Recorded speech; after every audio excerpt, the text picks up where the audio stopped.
Rádio França Internacional, emissões em língua portuguesa, são 18 horas aqui em Paris. Cristiana Soares.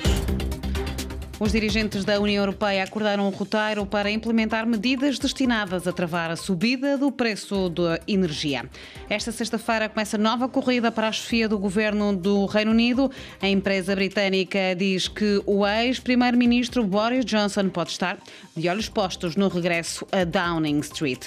O presidente de Cabo Verde chegou hoje à Guiné-Bissau, onde efetua uma visita oficial durante este fim de semana. Na emenda estão as questões da cooperação bilateral, também as questões regionais. No controle técnico desta emissão está Dusko Sekulic e o jornal começa agora. RFI, a rádio do mundo. Os dirigentes da União Europeia reunidos esta quinta e sexta-feira em Bruxelas acordaram um roteiro para implementar medidas destinadas a travar a subida dos preços da energia. Temos um roteiro muito bom, sublinhou a Presidente da Comissão, Ursula von der Leyen. O Presidente do Conselho Europeu, Charles Michel, falou de um acordo sobre um pacote de medidas que agora deve ser aplicado rapidamente. E o chanceler alemão, Olaf Scholz, deixou claro que se os ministros da Energia não chegarem a um acordo sobre a versão final, vai ser necessária uma nova cimeira de chefes de Estado. O eurodeputado socialista português, Carlos Zorrinho, alerta para a necessidade dos dirigentes políticos garantirem não só que existe energia, mas que as pessoas a podem pagar.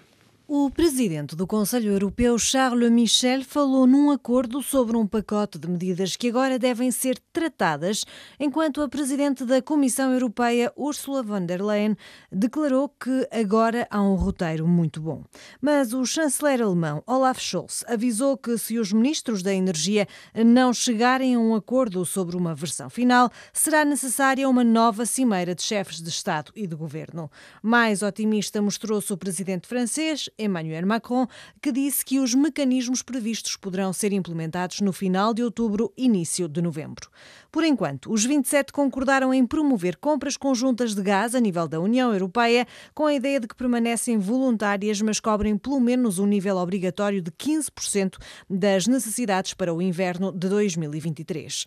Os líderes europeus também pediram uma medida para controlar o preço grossista nas transações de gás natural e um plano temporário para limitar o preço do gás utilizado para produzir eletricidade. Além disso, esta quinta-feira foi anunciado um acordo entre Portugal, Espanha e França para construir um corredor de energia verde para distribuir hidrogénio e outros gases renováveis da Península Ibérica para o centro da Europa através de um gasoduto submarino entre Barcelona e Marselha. Era então Karina Branco que nos dava as últimas deste roteiro para implementar medidas destinadas a travar a subida dos preços da energia e não o eurodeputado socialista português Carlos Zorrinho, como anunciei. O eurodeputado Carlos Zorrinho é uma entrevista que pode ouvir depois do jornal no espaço convidado. O presidente cabo-verdiano chegou hoje a Bissau, onde efetuou uma visita oficial durante este fim de semana. Na emenda tem contactos dos contactos com as autoridades guineenses estão as questões de cooperação bilateral, assim como os assuntos regionais. Aliu Candé.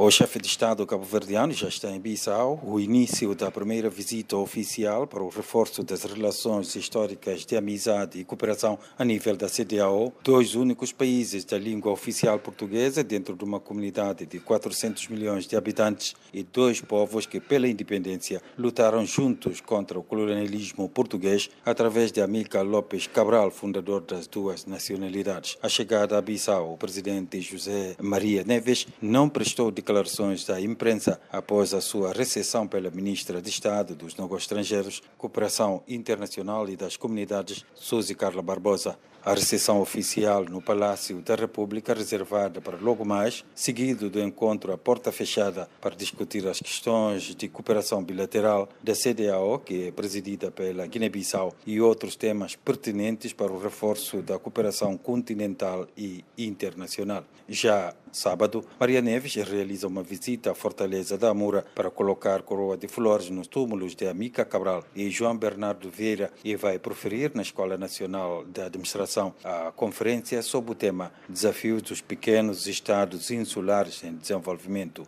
No domingo, antes do final da visita, o chefe de Estado cabo-verdiano vai se reunir com alguns partidos políticos com assento parlamentar para se informar da situação política do país a caminho das legislativas antecipadas. De Bissau, para a RFI, Aliu Kandé.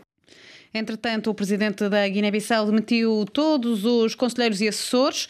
O Umaru Sissoko Embaló demitiu hoje todos os conselheiros e assessores do seu gabinete devido à necessidade de racionalização dos meios financeiros. Num decreto enviado à imprensa, Sissoko Embaló justifica a decisão com razões que relevam da conveniência de serviço e da necessidade de racionalização dos meios financeiros colocados à disposição do gabinete do Presidente da República e da sua adequação ao Orçamento Geral do Estado. Fim de citação.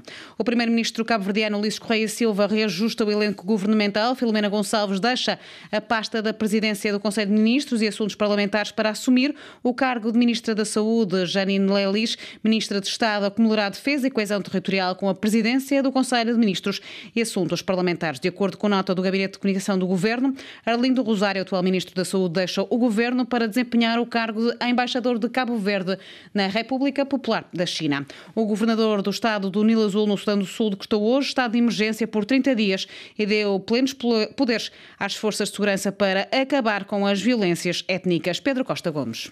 Uma disputa territorial entre as etnias Hausa e Amaj no sul do Sudão causou 150 mortes nos últimos dias. Esta é apenas mais uma agressão aos Hausa neste ano. Surtos de violência em julho e setembro tiveram consequências semelhantes e já originaram 65 mil refugiados. Os conflitos têm-se dado na província do Nilo Azul, no sul do Sudão. No Sudão são perto de 3 milhões. Foram atacados pelos Amaj, mas há 3 meses foram expulsos por tribos Berti, depois de ter sido atribuído aos Hausa um emirado dentro do Estado pelo governador da província do Nilo Azul.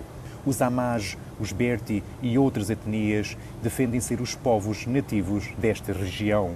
Há cada vez mais conflitos tribais no Sudão, desde a revolução, entretanto suspensa, que destronou Omar al-Bashir em 2019. Apesar de vários acordos de paz entre etnias nas províncias do Darfur e do Nilo Azul em 2020, tem havido uma crescente militarização tribal. A violência étnica da província do Nilo Azul é mais uma má notícia para Khartoum, onde disputas pelo poder central entre os militares, a sociedade civil e os paramilitares da RSF já eram problemas a mais. Pedro Costa Gomes, Cairo, RFI. O Campeonato Africano das Nações de Futebol de Praia começa nesta sexta-feira na cidade de Vilanculo, na província de Inhambane, no sul de Moçambique, com a participação de 7 equipas após a Nigéria ter desistido por razões financeiras. A seleção moçambicana de futebol de praia, país anfitrião pela primeira vez, integra o Grupo A com o Malawi e Marrocos. Abineiro Lusaka, selecionador de Moçambique, admitiu que vai ser uma prova complicada.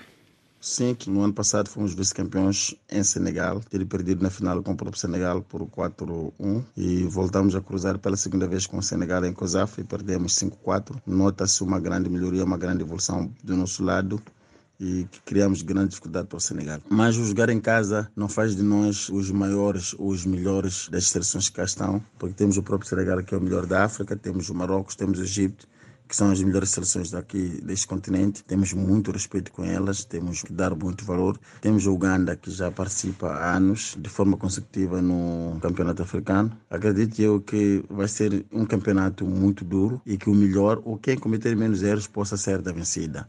Para nós, o que nos resta é manter tudo o que fizemos no ano passado, que é o nosso objetivo principal, e quem sabe, na final, possamos conseguir dar alegria a esse povo maravilhoso que merece conquistando esta prova, porque é o sonho de todos nós. Acredito que todas as seleções que estão pensam da mesma forma, que é ganhar o torneio, mas para lá chegar, primeiro é preciso ganhar o jogo de Malawi e depois ganhar o jogo subsequente. Esses são os nossos objetivos principais. Temos que lutar por elas para que possamos conseguir. E com o público, esperamos ter mais energias positivas que possam puxar por nós do primeiro ao último minuto e em todos os momentos, pois eles são a chave do sucesso que o país todo espera para que possamos ter. Era Abineiro Lusaka, selecionador de Moçambique, entrevistado por Marco Martins, uma entrevista que podem ouvir de forma mais alargada depois, na segunda parte da nossa emissão, nos Magazine Desporto. E uma notícia de última hora: em Itália, Giorgia Meloni foi oficialmente nomeada primeira-ministra. Giorgia Meloni, que hoje tinha visto o presidente italiano Sergio Mattarella, quem lhe tinha garantido ter condições para formar governo quase um mês depois de ter ganho as eleições em Itália, com 26% dos votos. Giorgia Meloni é agora primeira-ministra do país.